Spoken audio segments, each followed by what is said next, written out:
এই ওয়ান থেকে আমরা কাজ শুরু করেছি, তবে থেকে আমাদের মানে ডিক্লারেশনও হয়েছে যে 28টাতে আমরা প্রতিদ্বন্দ্বিতা করবো ভারতীয় জনতা পার্টি।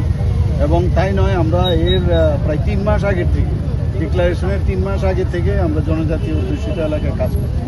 আমরা জানতাম এবার মানে ভারতীয় জনতা পার্টি এককভাবে এবার এডিসি ইলেকশন 2026-এ প্রতিদ্বন্দ্বিতা করবে, কারণ যেভাবে এডিসির মধ্যে একটা মানে কি বলবো আমি, একটা ভ্রষ্ট যে একটা সরকার, সেখানে ভ্রষ্টাচারের একবারে চূড়ান্ত এই ধরনের একটা সরকার, যাদের মানুষ সুযোগ দিয়েছিল কিন্তু তারা তার কথা রাখেনি। এখনও আমি এখানে স্মোক হাউসের 2-3টে ঘর দেখলাম, মানে বিচ্ছিরি অবস্থা।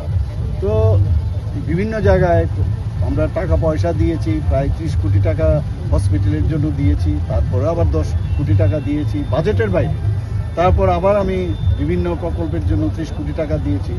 মানে কোথাও আমি দেখলাম না চোখে নজর পড়ার মতো না।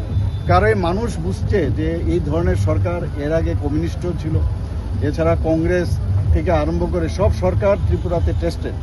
একমাত্র ভারতীয় জনতা পার্টি যেখানে ট্রান্সপারেন্সির মাধ্যমে সরকার গঠন করে। আর জনজাতিদের উন্নয়নের কথা যদি বলতে হয়, মাননীয় প্রধানমন্ত্রীজি সবসময় বলে যে জনজাতিদের উন্নয়ন আমাদের খুব প্রয়োজন।